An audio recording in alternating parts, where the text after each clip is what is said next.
உலக புகழ்பெற்ற நோயியல் நிபுணர் ஹாரி கிடியன் வெல்ஸ் அவர்களுடைய வாழ்க்கை வரலாறு தான் நம்ம இந்த வீடியோவில் பார்க்க போகிறோம். 1875 ஜூலை 21 அன்னைக்கு யுனைடெட் ஸ்டேட்ஸோடைய கென்னடிகட்டில் இருக்கிற நியூ ஹேவன் கவுண்டியோடைய நியூ ஹேவனில் இருக்கிற ஃபேர் ஹேவனில் ரொமாண்டா வெல்ஸுக்கும் எம்மா டவுன்சன் டட்டில் வெல்ஸுக்கும் மகனாக பிறக்கிறார் ஹாரி கிடியன் வெல்ஸ். இவருடைய அப்பா ஒரு ஃபார்மசிஸ்டாக, அதாவது மருந்தாளராக இருந்திருக்கிறாங்க. குறிப்பாக இவருடைய அப்பா ஒரு ஹோல்சேல் ட்ரக் கம்பெனியோடைய பார்ட்னராக, அதாவது மொத்த மருந்து நிறுவனத்தினுடைய பங்குதாரராக இருந்திருக்கிறாங்க. இதனால் இவருடைய குடும்பம் நல்ல நிலையில் வாழ்ந்து வந்திருக்கிறாங்க. குடும்பம் நல்ல நிலையில் வாழ்ந்து வந்தனால ஹாரி கிடியன் வெல்ஸோடைய குழந்தை பருவமானது மிகவும் மகிழ்ச்சியானதாக இருந்து வந்தது. இந்த நிலையில் 1880ஆம் ஆண்டு ஹாரி கிடியன் வெல்ஸுக்கு 5 வயது இருக்கும்போது இவருடைய அப்பா இவரை படிக்க வைக்கிறதுக்காக ஃபேர் ஹேவன்லேயே இருக்கக்கூடிய ஒரு லோக்கல் பிரைமரி ஸ்கூலில் இவரை சேர்த்துறாங்க. அங்கு சேர்ந்து ஹாரி கிடியன் வெல்ஸ் இவருடைய ஆரம்ப கல்வியை படிக்க ஆரம்பிச்சிருந்தாங்க.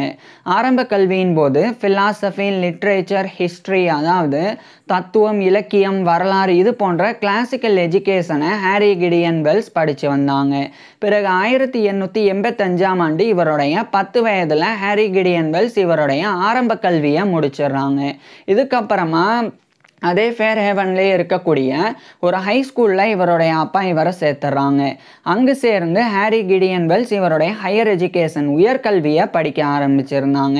உயர்கல்வியின் போது ஹாரி கிடியன் வெல்ஸுக்கு சயின்ஸ், அறிவியல் பாடங்களில் தான் அதிக ஆர்வம் ஏற்பட ஆரம்பிச்சிருந்தது. இதன் காரணமாக ஹாரி கிடியன் வெல்ஸ் சயின்ஸ்லேயே பர்டிகுலராக பயாலஜி, உயிரியல், கெமிஸ்ட்ரி, வேதியியல் இந்த 2 பாடங்களையும் ரொம்ப ஆர்வத்தோடு படிக்க ஆரம்பிச்சிருந்தாங்க. இதுக்கு இன்னொரு முக்கிய காரணம் இவருடைய அப்பா தான். ஏன்னா இவருடைய அப்பா ஒரு ஃபார்மசிஸ்டாக, மருந்தாளராக இருந்தனால அவர் வீட்டிலேயே ஒரு சின்ன லேபரட்டரி நிறுவி அங்கே நிறைய கெமிக்கல் எக்ஸ்பெரிமெண்ட்ஸ்லாம் பண்ணி அதன் மூலமாக நிறைய மருந்துகளை தயாரித்து வந்தாங்க. அது மட்டும் இல்லாமல் இவருடைய அப்பா நிறைய உயிரியல் சார்ந்த புத்தகங்களையும் படித்து வந்தாங்க. அந்த புத்தகங்கள்லாம் இவருடைய வீட்டில் இருக்கவும், அதே மாதிரி இவருடைய வீட்டிலேயே லேபரட்டரி இருந்து இவருடைய அப்பா கெமிக்கல் எக்ஸ்பெரிமெண்ட்ஸ்லாம் பண்ணவும் இவருக்கு பயாலஜி, கெமிஸ்ட்ரியில் நிறைய ஆர்வம் ஏற்பட்டது. ரொம்ப நல்லாவே கூட ஹாரி கிடியன் வெல்ஸ் சயின்ஸ் பாடங்கள், குறிப்பாக அந்த பயாலஜி, கெமிஸ்ட்ரிலாம் ரொம்ப நல்லாவே கூட இவர் படித்து வந்தாங்க.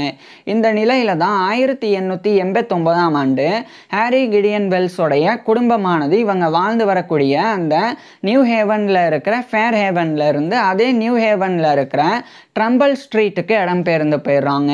அங்கே போகிறனால இந்த ஃபேர் ஹேவனில் இவர் படித்து வந்த ஹை ஸ்கூல்லேருந்து இவர் பாதியிலே இவருடைய 14 வயதில் படிப்பை நிப்பாட்ட வேண்டிய நிலை ஏற்படுது. ஸோ நிப்பாட்டிட்டு அங்கே ட்ரம்பிள் ஸ்ட்ரீட்டுக்கு, அந்த நியூ ஹேவனில் இருக்கிற ட்ரம்பிள் ஸ்ட்ரீட்டுக்கு போனதுக்கப்புறமா அதுக்கு பக்கத்தில் இருக்கக்கூடிய, அதாவது அந்த நியூ ஹேவனுடைய ட்ரம்பிள் ஸ்ட்ரீட்டுக்கு பக்கத்தில் இருக்கக்கூடிய ஹில் ஹவுஸ் ஹை ஸ்கூல், அங்கே இவருடைய அப்பா இவரை சேர்த்துறாங்க.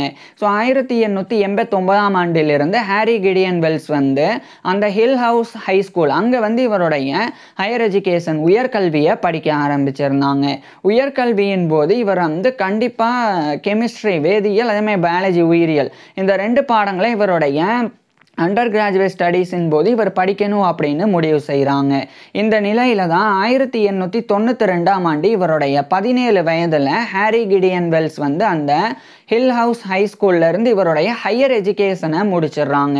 இதுக்கப்புறமா இவருடைய அப்பா இவரை மேற்கொண்டு படிக்க வைக்கிறதுக்காக, குறிப்பாக அண்டர் கிராஜுவேட் ஸ்டடீஸுக்காக அந்த நியூ ஹேவன்லேயே இருக்கக்கூடிய ஏல் யூனிவர்சிட்டி அங்கே இவரை சேர்த்துடுறாங்க. குறிப்பாக அந்த காலகட்டத்தில் இந்த ஏல் யூனிவர்சிட்டியோடைய ஷெஃபீல்ட் சயின்டிஃபிக் ஸ்கூல் அப்படின்னு சொல்லியே ஒரு ஏல் காலேஜ் ஒன்று இருந்தது. அது இன்றைய காலகட்டத்தில் கிடையாது, ஆனால் அந்த காலகட்டத்தில் இருந்தது. அது இன்றைய காலகட்டத்தில் ஏல் யூனிவர்சிட்டியோட அஃபிலியேட் ஆகி அது ஏல் யூனிவர்சிட்டியாக மாறி இருக்குது.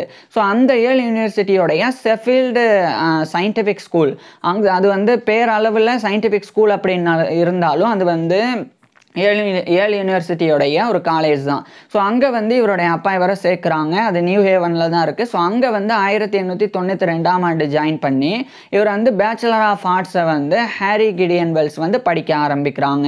குறிப்பாக இவர் ஃபிசியலாஜிக்கல் கெமிஸ்ட்ரி, அதாவது உடலியல் வேதியியல் அந்த பாடத்தை மேஜர் சப்ஜெக்டாக எடுத்து படிக்க தொடங்குறாங்க. மேலும் பயோ கெமிஸ்ட்ரி, உயிர் வேதியியல், பயாலஜி, உயிரியல் இது போன்ற பாடங்களையும் இவர் சப்சிடியரி சப்ஜெக்ட்ஸாக படித்து வந்தாங்க.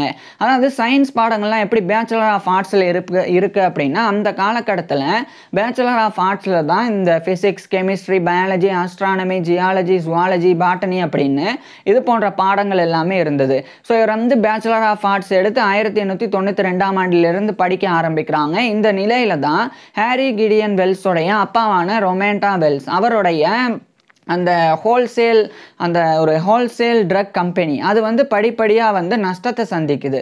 இதனால் இவருடைய குடும்பம் இந்த 1893ஆம் ஆண்டு இவங்க வாழ்ந்து வரக்கூடிய இந்த யுனைடெட் ஸ்டேட்ஸில் இருக்கிற கனெக்டிகட்டோடைய நியூ ஹேவன் கவுண்டியில் இருக்கிற நியூ ஹேவனுடைய ட்ரம்பிள் ஸ்ட்ரீட் அங்கேருந்து அதே யுனைடெட் ஸ்டேட்ஸோடைய இல்லினாய்ல இருக்கிற குக் கவுண்டி அங்கே இருக்கக்கூடிய சிகாகோக்கு இடம்பெயர்ந்து போயிடுறாங்க.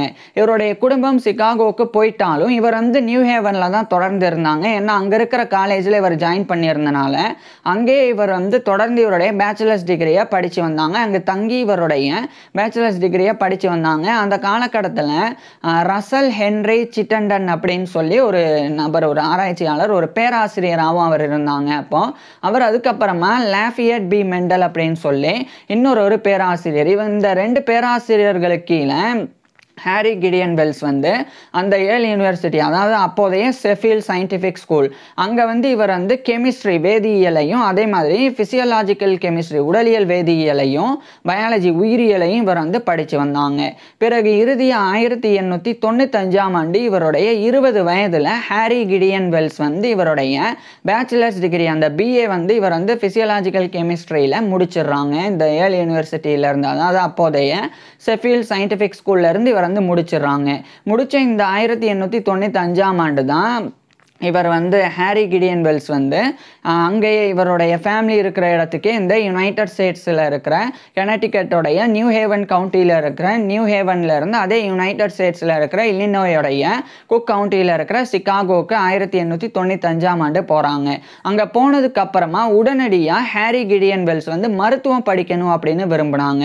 ஸோ இவருடைய 20 வயதில் பிஏ முடிச்சதுக்கு அப்புறமா அதே காலகட்டத்தில் அந்த சிகாகோலே இருக்கக்கூடிய ரஷ் யூனிவர்சிட்டி அதனுடைய மெடிக்கல் ஸ்கூலான ரஷ் மெடிக்கல் காலேஜ் அங்கே வந்து இவர் ஜாயின் பண்ணுறாங்க.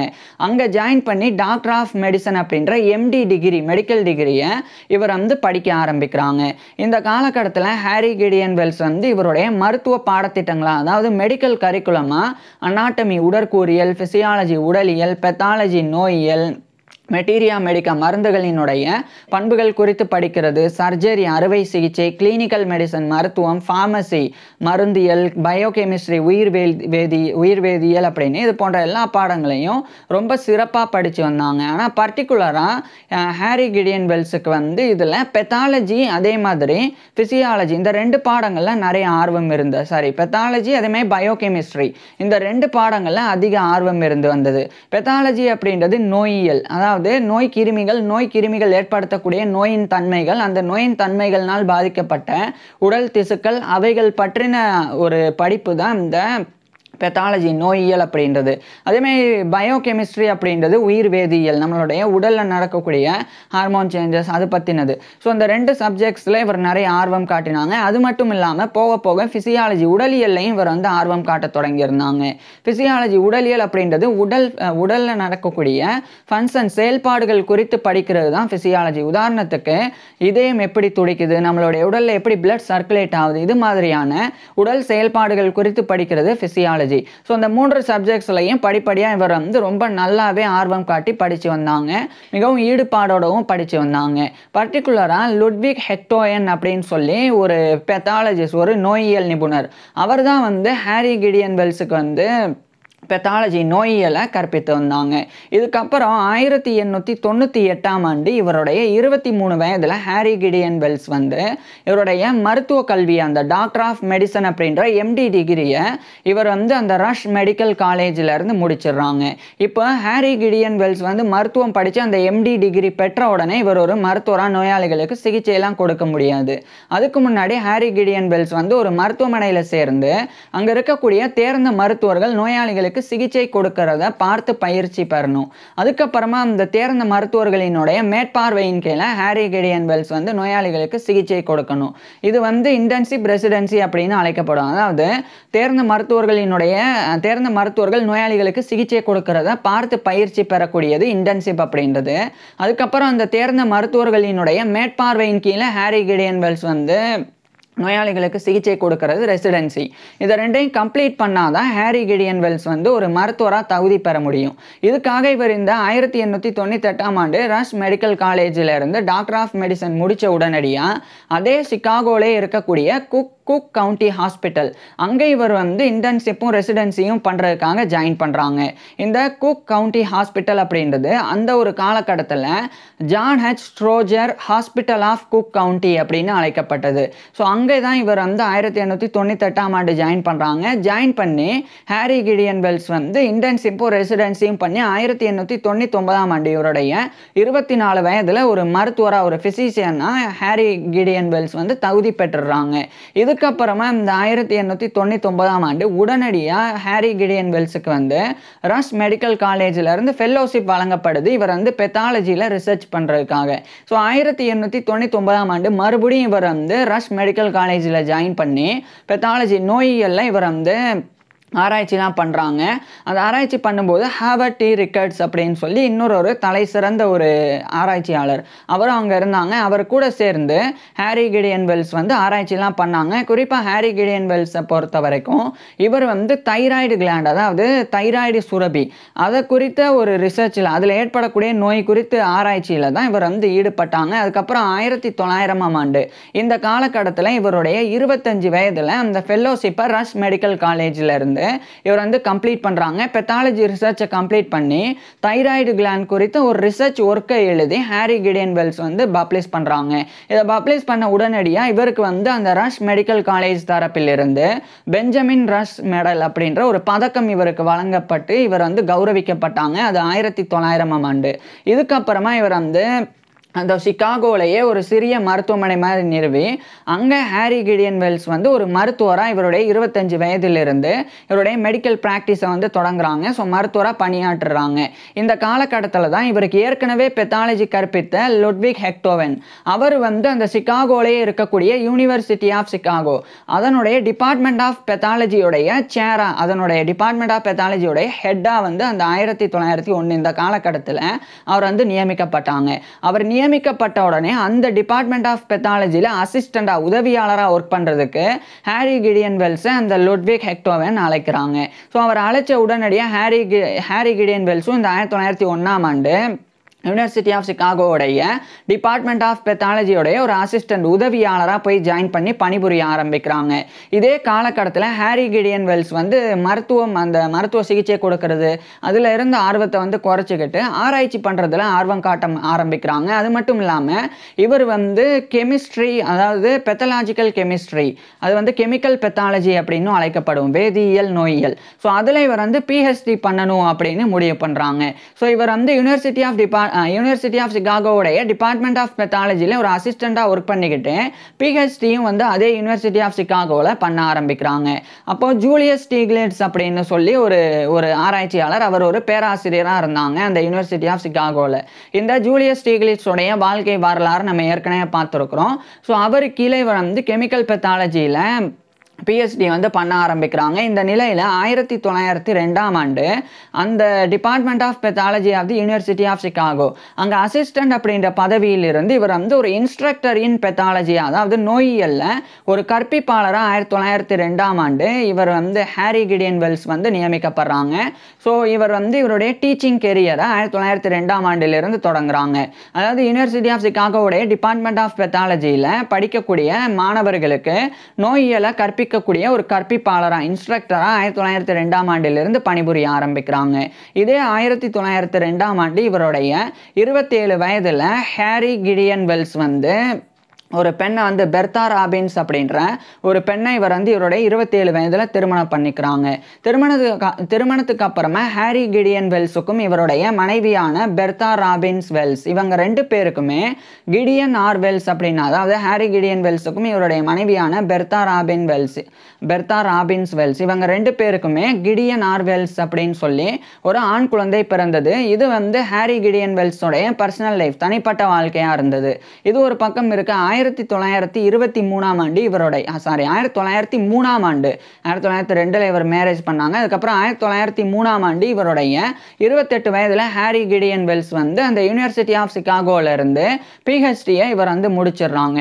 முடிச்சதுக்கு அப்புறமா அடுத்த ஆண்டு 1904ஆம் ஆண்டு அந்த யூனிவர்சிட்டி ஆஃப் சிகாகோடைய டிபார்ட்மெண்ட் ஆஃப் பெத்தாலஜியோடைய ஒரு இன்ஸ்பெக்டர் இன் பெத்தாலஜி அந்த பதவியிலிருந்து அசிஸ்டன்ட் ப்ரொஃபஸர் ஆஃப் பெத்தாலஜி, அதாவது நோயியலின் உதவி பேராசிரியர், அந்த பதவிக்கு இவர் வந்து ப்ரமோஷனை பெறாங்க. பதவி உயர்வை 1904ஆம் ஆண்டு ஹாரி கிடியன் வெல்ஸ் வந்து பெறாங்க.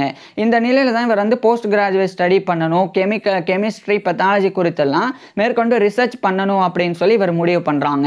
அப்போது 1905ஆம் ஆண்டு இவர் வந்து நேராக ஹாரி கிடியன் வெல்ஸ் வந்து இந்த யுனைடெட் ஸ்டேட்ஸோடைய இல்லினாய்ல இருக்கிற குக் கவுண்டியோடைய சிகாகோல இருந்து ஜெர்மனியில் இருக்கிற பெர்லினுக்கு இவர் வந்து போகிறாங்க. அங்கே போய் சில ஆராய்ச்சிகளை இவர் வந்து பண்ண ஆரம்பிக்கிறாங்க. அங்கே வந்து ஏர்ன்ஸ் லியோபோல்டு சால்காயுக்கி அப்படின்னு சொல்லி ஒருத்தர் இருந்தாங்க.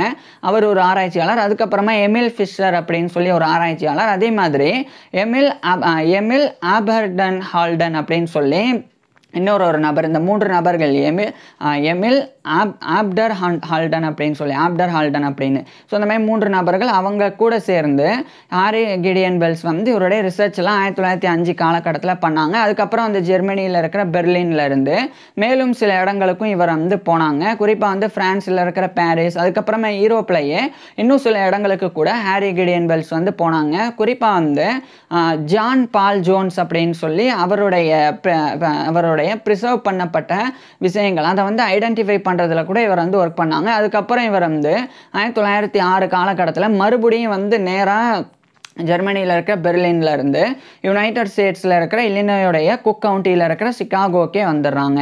அங்கே போனதுக்கப்புறமா தொடர்ச்சியாக ஹாரி கிடியன் வெல்ஸ் வந்து அந்த யூனிவர்சிட்டி ஆஃப் சிகாகோடைய அசிஸ்டன்ட் ப்ரொஃபஸர் ஆஃப் பெத்தாலஜியாக தொடர்ந்து ஒர்க் பண்ணி வந்தாங்க. இந்த காலகட்டத்தில் தான் கிளினிக்கல் பெத்தாலஜி அப்படின்னு சொல்லி ஒரு புக்கை எழுதினாங்க. அது 1907ஆம் ஆண்டு ஹாரி கிடியன் வெல்ஸ் வந்து பப்ளிஷ் பண்ணாங்க. உடனடியாக அது ரொம்ப ஒரு ஸ்டாண்டர்டான ஒர்க்காகவும் ஃபேமஸான ஒரு ஒர்க்காகவும் மாறினது. மேலும் அதே 1907ஆம் ஆண்டு கெமிக்கல் பெத்தாலஜி, ஃபர்ஸ்ட் இவர் வந்து கிளினிக்கல் பெத்தாலஜி மருத்துவ நோயியல் அப்படின்னு ஒரு புக்கை வெளியிட்டாங்க. அடுத்து அதே 1907ஆம் ஆண்டு கெமிக்கல் பெத்தாலஜி வேதியியல், அதாவது வேதியியல் நோயியல் அல்லது ரசாயன நோயியல் அப்படின்னு அந்த புக்கு அது 1907ஆம் ஆண்டு இவர் வெளியிட்டாங்க. அது வந்து அதை விட கிளினிக்கல் பெத்தாலஜி புக்கை விட கெமிக்கல் பெத்தாலஜி அப்படின்ற இந்த புத்தகமானது இன்னும் ஃபேமஸ் ஆக ஆரம்பிக்குது. குறிப்பாக கெமிக்கல் பெத்தாலஜி அப்படின்னு சொல்லி அந்த காலகட்டத்தில் தனியாக வந்து சப்ஜெக்ட் வந்து செப்பரேட்டாக வந்து நடத்துறதுக்கு உண்டான டிபார்ட்மெண்ட்ஸ்லாம் கிடையாது. அதனால் கெமிஸ்ட்ரி பெத்தாலஜி 2க்காக தனித்தனியாக புத்தகங்கள் இருந்தது. கெமிக்கல் பெத்தாலஜி இந்த 2மே இணைஞ்சு படிக்கக்கூடிய புத்தகமானது ஸ்டாண்டர்டான புக்ஸ் வந்து அந்த காலகட்டத்தில் கிடையாது. ஸோ அதை வந்து ஹாரி கிடியன் வெல்ஸ் வந்து அந்த ஒரு குறையை போக்கி 1907ஆம் ஆண்டு கெமிக்கல் பெத்தாலஜி அப்படின்ற ஒர்க் எழுதி பப்ளிஷ் பண்ணாங்க. இதுக்கப்புறமா 2 ஆண்டுகளுக்கு பிறகு 1909ஆம் ஆண்டு யூனிவர்சிட்டி ஆஃப் சிகாகோவுடைய அசிஸ்டன்ட் ப்ரொஃபஸர் ஆஃப் பெத்தாலஜி அந்த பதவியிலிருந்து அசோசியேட் ப்ரொஃபஸர் ஆஃப் பெத்தாலஜி அந்த ஒரு பதவி உயர்வை ஹாரி கிடியன் வெல்ஸ் வந்து பெறாங்க.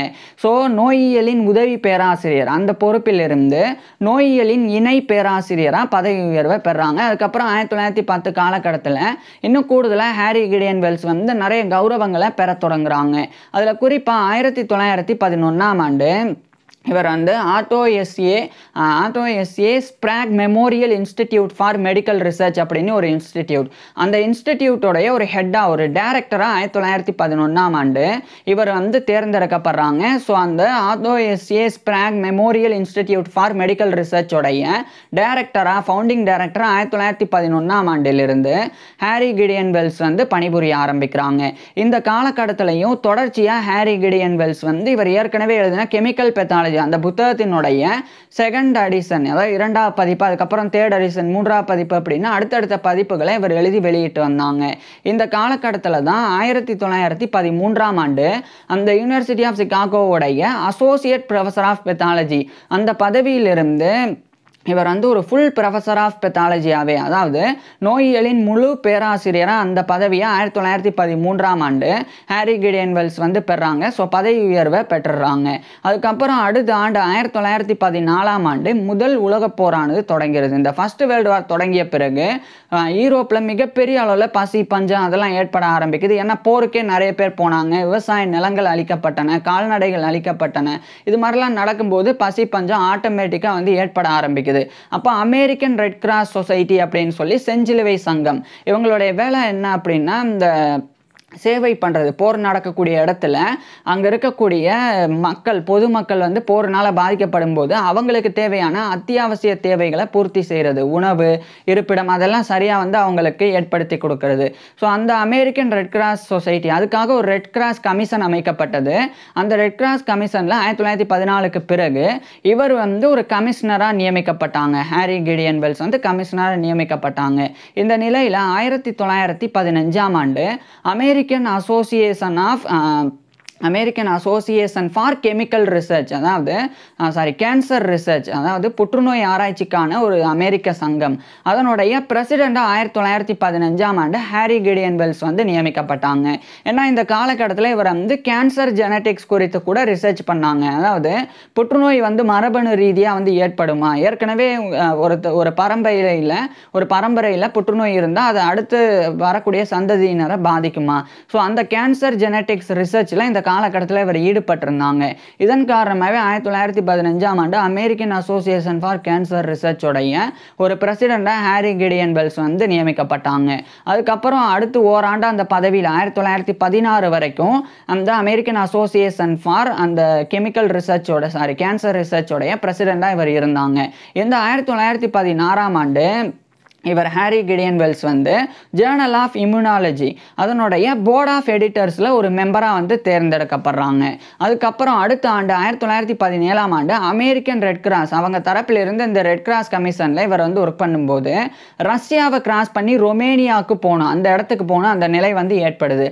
அப்போ ரஷ்யாவில் வந்து ரஷ்யன் ரெவல்யூஷன் ரஷ்ய புரட்சி 1917 ஏற்பட்டிருந்தது. ஸோ அப்போ அதை வந்து கடந்து போகிறதுல ஹாரி கிடியன் வெல்ஸ் வந்து அந்த ஒரு ரெட் கிராஸ் கமிஷனில் இருந்தாங்க.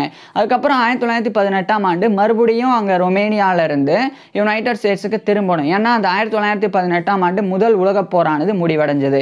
ஸோ இவர் வந்து ரெட் கிராஸ் கமிஷன்ஸில் 2 கமிஷன்ஸில் ஈடுபட்டாங்க, லீடிங் பொசிஷனில் இருந்தாங்க. அதுக்கப்புறமா ஹாரி கிடியன் வெல்ஸ் வந்து போர் 1918 முடிஞ்ச உடனே யுனைடெட் ஸ்டேட்ஸுக்கே திரும்பிடுறாங்க. இந்த நிலையில் 1919ஆம் ஆண்டு ரொமேனியாவில் இவர் வந்து அந்த செஞ்சிலுவை சங்கத்தினுடைய தரப்பிலிருந்து இவர் வந்து ஒர்க் பண்ணாங்க. நான் ஏற்கனவே சொன்ன மாதிரி அந்த பசி பஞ்சம் அப்படின்னு இருக்கக்கூடியவங்களுக்கு அத்தியாவசிய தேவைகள் பூர்த்தி செய்கிறதுல ஒர்க் பண்ணாங்க. இதன் காரணமாக 1919ஆம் ஆண்டு இவர் வந்து கௌரவிக்கப்பட்டாங்க. குறிப்பாக இவர் வந்து வெறும் பசி பஞ்சத்துக்காக அந்த ஃபேமனுக்காக மட்டும் ஒர்க் பண்ணலை. டைஃபாய்டு ஃபீவர் டைஃபஸ் ஃபீவர்லாம் அந்த காலகட்டத்தில் ரொமேனியாவில் அதிகமாக ஏற்பட்டது. அப்போ இவர் வந்து நோயியல் நிபுணராக வந்து ஒரு பெத்தாலஜிஸ்டாகவும் இம்யூனாலஜிஸ்டாகவும் நோய் எதிர்ப்பு நிபுணராகவும் இருந்தாங்க. இதிலெல்லாம் இவர் படித்து ஸோ நோய் ஏற்படுறதுக்கு உண்டான காரணம் என்ன, அதை எப்படி தடுக்கிறது, அந்த டைஃபாய்டு ஃபீவர் டைஃபஸ் ஃபீவர்லாம், ஸோ அதிலெல்லாம் கூட இவர் ஈடுபட்டாங்க. இந்த ஒரு கான்ட்ரிபியூஷனுக்காக ரொமேனியா கவர்மெண்ட் தரப்பிலிருந்து ரொமேனியாவுடைய அப்போதைய கிங் வந்து 1919ஆம் ஆண்டு ஹாரி கிடியன் வெல்ஸுக்கு வந்து Order of the Star of Romania அப்படின்ற அந்த கௌரவத்தை வழங்கி இவர் 1919ஆம் ஆண்டு கௌரவிக்கிறாங்க. அதுக்கப்புறம் 1920ஆம் ஆண்டு மறுபடியும் American association for cancer research அதனுடைய பிரசிடெண்டாக 2வது முறை இவர் வந்து தேர்ந்தெடுக்கப்படுறாங்க. மேலும் அதே 1920ஆம் ஆண்டு American association of pathologist and bacteriologist, அதாவது American association of pathologist and bacteriologist அதனுடைய ஒரு பிரசிடெண்டாகவும் அதே 1920 1920ஆம் ஆண்டு ஹாரி கிடியன் வெல்ஸ் வந்து நியமிக்கப்படுறாங்க. இதே 1920ஆம் ஆண்டு அமெரிக்கன் அசோசியேஷன் ஆஃப் இம்யூனாலஜி அதனுடைய ஒரு கவுன்சில் மெம்பராக ஒரு கவுன்சிலராக 1920ஆம் ஆண்டு இவர் நியமிக்கப்படுறாங்க. அதுக்கப்புறமா 1921ஆம் ஆண்டு 2 பொறுப்புல இருந்து American association for cancer research, அதுக்கப்புறம் American association of pathologist and bacteriologist, இந்த 2 அமெரிக்க அசோசியேஷன்ஸ் உடைய பிரசிடென்ட் அப்படின்ற பதவியிலிருந்து 1921ஆம் ஆண்டு ஹாரி கிடியன் வெல்ஸ் வந்து வெளியேறாங்க. அதுக்கப்புறம் இந்த 1921, அதுக்கப்புறம் 1923 இந்த காலகட்டத்தில் ஹாரி கிடியன் வெல்ஸ் வந்து கெமிஸ்ட்ரி ஆஃப் டிபர்குலோசிஸ், அதாவது டிபி அப்படின்னு நோய் தான் வந்து டிபர்குலோசிஸ் அப்படின்றது நுரையீரலில் தொற்று ஏற்படக்கூடிய டிபி நோய் தான். ஸோ அதை குறித்து அதனுடைய வேதியியல் பண்புகள் குறித்து இவர் வந்து ஆராய்ச்சி பண்ணாங்க. அதை இவர் மட்டும் பண்ணாமல் இவர் கூடவே சேர்ந்து எல்எம் டேவிட் அப்படின்னு ஒரு நபரும் இஆர் லாங் அப்படின்னு இன்னொரு நபர், இந்த 2 பேரும் பண்ணாங்க. ஸோ அந்த 2 பேர் கூட எல்எம் டேவிட், இஆர் லாங் இந்த 2 நபர்கள் கூட சேர்ந்து 1923ஆம் ஆண்டு ஹாரி கிடியன் வெல்ஸ் வந்து கெமிஸ்ட்ரி ஆஃப் த டிபர்குலோசிஸ் அப்படின்னு சொல்லி ஒரு புக் எழுதி பப்ளிஷ் பண்ணாங்க. அதனுடைய ஃபர்ஸ்ட் எடிஷன். இதே காலகட்டத்தில் இவர் வந்து ஹாரி கிடியன் வெல்ஸ் வந்து தொடர்ச்சியாக இன்னும் சில ஒர்க்கில் ஈடுபட்டாங்க. குறிப்பாக ஏற்கனவே இவர் எழுதின கெமிக்கல் பெத்தாலஜியோடைய அடுத்தடுத்த பதிப்புகள் எழுதி வெளியிட்டு வந்தாங்க. அதுக்கப்புறம் 1924ஆம் ஆண்டு அமெரிக்கன் அசோசியேஷன் ஆஃப் இம்யூனாலஜி அதனுடைய ஒரு பிரசிடெண்டாகவும் இவர் நியமிக்கப்பட்டாங்க. அடுத்த ஓராண்டு 1925 வரைக்கும் அமெரிக்கன் அசோசியேஷன் ஆஃப் இம்யூனாலஜியோடைய பிரசிடெண்டாக ஹாரி கிடியன் வெல்ஸ் வந்து இருந்தாங்க. அதுக்கப்புறம் அந்த 1925ஆம் ஆண்டு கெமிக்கல் பெத்தாலஜியோடைய 5th எடிஷன் 5வது பதிப்பை இவர் எழுதி வெளியிட்டாங்க.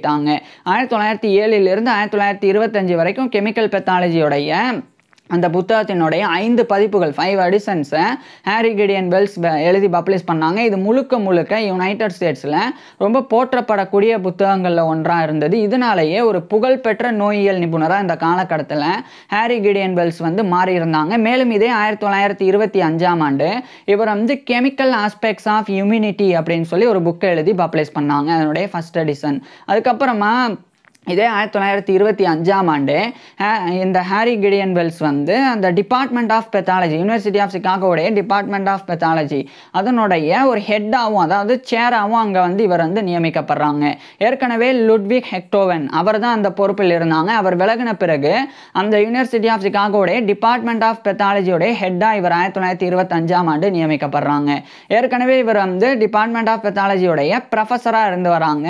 ஸோ ப்ரொஃபஸராக இருக்கும்போதே ஹெட்டாகவும் நியமிக்கப்படுறாங்க. மேலும் இவர் நான் ஏற்கனவே சொன்னேன் அந்த Otto S A Sprague memorial institute for medical research அதனுடைய ஒரு டைரக்டராக கூட இந்த காலகட்டத்தில் தொடர்ந்து இவர் பணிபுரிஞ்சாங்க. அதுக்கப்புறம் இந்த அமெரிக்கன் அசோசியேஷன் ஆஃப் இம்யூனாலஜி அதனுடைய கவுன்சில் மெம்பர் அப்படின்ற பதவியிலிருந்து 1927ஆம் ஆண்டு ஹாரி கிடியன் வெல்ஸ் வந்து விலகினாங்க. இதுக்கப்புறமா 1929ஆம் ஆண்டு இவர் ஏற்கனவே 1923ஆம் ஆண்டு வெளியிட்ட கெமிஸ்ட்ரி ஆஃப் டிபர்குலோசிஸ் அதனுடைய 2nd எடிஷன் 2வது பதிப்பை 1929ஆம் ஆண்டு இவர் வெளியிட்டாங்க. அதுக்கப்புறம் 1930 காலகட்டத்திலையும் இவர் தொடர்ந்து இதே மாதிரி ஒர்க்ஸை வெளியிட்டாங்க. குறிப்பாக 1932 இவர் ஏற்கனவே 1925ஆம் ஆண்டு வெளியிட்ட கெமிக்கல் ஆஸ்பெக்ட்ஸ் ஆஃப் இம்யூனாலஜி அதனுடைய 2nd எடிஷன் 2வது பதிப்பை 1932ஆம் ஆண்டு ஹாரி கிடியன் வெல்ஸ் வந்து பப்ளிஷ் பண்ணாங்க. இது மட்டும் இல்லாமல் இது மாதிரி நோயியல், அதுக்கப்புறமா வந்து இந்த நோய் எதிர்ப்பியல் இதுலெல்லாம் வேதியியலினுடைய அம்சங்கள் குறித்து தொடர்ந்து இவர் ஆராய்ச்சி பண்ணாங்க. அதுக்கப்புறமா டிபர்குலோசிஸ் குறித்து ஆராய்ச்சி பண்ணாங்க, தைராய்டு கிளாண்ட் குறித்து ஆராய்ச்சி பண்ணாங்க, கேன்சர் ஜெனட்டிக்ஸ் குறித்து ஆராய்ச்சி பண்ணாங்க. இப்படி தொடர்ச்சியாக ஆய்வுகளில் ஈடுபட்டு வந்தாங்க. அதுக்கப்புறம் 1935ஆம் ஆண்டு ஹாரி கிடியன் வெல்ஸ் வந்து ரெண்டாவதாக இவர் வந்து ஏற்கனவே ஒர்க் பண்ண ஜேர்னல் ஆஃப் இம்யூனாலஜி அதனுடைய போர்ட் ஆஃப் எடிட்டர்ஸ்லேருந்து இவர் வந்து விலகுறாங்க 1935ஆம் ஆண்டு, கிட்டத்தட்ட 19 ஆண்டுகளுக்கு பிறகு. ஏன்னா 1916 1935 வரைக்கும் ஜேர்னல் ஆஃப் இம்யூனாலஜியோடைய போர்ட் ஆஃப் எடிட்டர்ஸில் இவர் இருந்தாங்க. இருந்தபோதும் கூட ஹாரி கிடியன் வெல்ஸ் வந்து நிறைய ஜேர்னல்ஸில் தொடர்ச்சியாக இன்னும் கூட நிறைய ஆராய்ச்சிகளை வெளியிட்டு வந்தாங்க. அதில் பர்டிகுலராக இவர் வந்து ஆர்கைவ்ஸ் ஆஃப் பெத்தாலஜி, அதுக்கப்புறமா வந்து Journal of Pathology, Journal of Physiology இது போன்ற நிறைய ஜேர்னல்ஸில் இவர் வந்து நிறைய ரிசர்ச் ஒர்க்ஸ் எல்லாம் எழுதி வெளியிட்டு நிறைய கௌரவங்களையும் ஹாரி கிடியன் வெல்ஸ் பெற்று வந்தாங்க. இந்த நிலையில் 1939ஆம் ஆண்டு 2ஆம் உலகப் போரும் தொடங்குது. அதுக்கப்புறம் 1940ஆம் ஆண்டு ஹாரி கிடியன் வெல்ஸ் வந்து இவருடைய 65 வயதில் ரிட்டையர் ஆகுறாங்க. குறிப்பாக வந்து யூனிவர்சிட்டி ஆஃப் சிகாகோடைய டிபார்ட்மெண்ட் ஆஃப் பெத்தாலஜி அதனுடைய ஹெட் அப்படின்ற பொறுப்பில் இருந்தும், ப்ரொஃபஸர் ஆஃப் பெத்தாலஜி அப்படின்ற பொறுப்பில் இருந்தும், அதுக்கப்புறமா அந்த யூனிவர்சிட்டி ஆஃப் சிகாகோவோட அஃபிலியேட் ஆகியிருக்கக்கூடிய அந்த Otto S A Sprague memorial institute for medical research அதனுடைய டைரக்டர் அப்படின்ற பொறுப்பில் இருந்தும் அப்படின்னு இந்த எல்லா பொறுப்புகளில் இருந்தும் 1940ஆம் ஆண்டு ஹாரி கிடியன் வெல்ஸ் வந்து ஓய்வு பெற்றுறாங்க. ஓய்வு பெற்றதுக்கு அப்புறமா ஹாரி கிடியன் வெல்ஸ் தொடர்ந்து சிகாகோலேயே இவருடைய தனிப்பட்ட வாழ்க்கையை வாழ்ந்து வந்தாங்க. இந்த காலகட்டத்தில் ஹாரி கிடியன் வெல்ஸுக்கும் இவருடைய மனைவியான பெர்தா ராபின்ஸ் வெல்ஸ் இவங்க 2 பேருக்கும் பிறந்த ஒரு மகனான கிடியன் ஆர் வெல்ஸ் அவர் வந்து இந்த காலகட்டத்தில் மருத்துவம் படித்து ஒரு மருத்துவராக இருந்தாங்க. ஸோ இதெல்லாம் இவருடைய பர்சனல் லைஃப். இன்னொரு பக்கம் ஹாரி கிடியன் வெல்ஸுடைய உடல் நலம் வந்து பாதிக்கப்படுது. இறுதியாக 1943 ஏப்ரல் 26 அன்னைக்கு இவருடைய 67 வயதில் ஹாரி கிடியன் வெல்ஸ் இறந்து போயிடுறாங்க. ஸோ 1943 ஏப்ரல் 26 அன்னைக்கு இவருடைய 67 வயதில் 1943 ஏப்ரல் 26 அன்னைக்கு இவருடைய 67 வயதில் ஹாரி கிடியன் வெல்ஸ் வந்து இறந்து போயிடுறாங்க. ஹாரி கிடியன் வெல்ஸ் வந்து இறந்து போயிட்டாலும் இவர் வந்து கெமிஸ்ட்ரிக்கு ஆற்றின பங்களிப்பு அது வந்து கெமிஸ்ட்ரி, பெத்தாலஜி, இம்யூனாலஜி அதிலெல்லாம் இவர் ஆற்றின பங்களிப்பு வந்து மிகப்பெரியது. இதனாலேயே ஹாரி கிடியன் வெல்ஸ் வந்து இறந்த பிறகும் இவர் வந்து நிறைய புத்தகங்களில் இவருடைய வாழ்க்கை வந்து இடம்பெற்றது.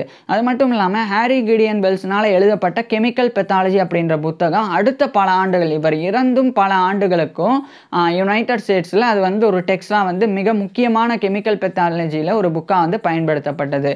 ஸோ இந்த அளவுக்கு படைப்புகளை உருவாக்கி அதாவது எழுத்து வடிவில் படைப்புகளை உருவாக்கிய ஹாரி கிடியன் வெல்ஸ் பற்றி நீங்கள் என்ன நினைக்கிறீங்க அப்படின்றத கீழே கமெண்ட்ஸில் சொல்லுங்கள்.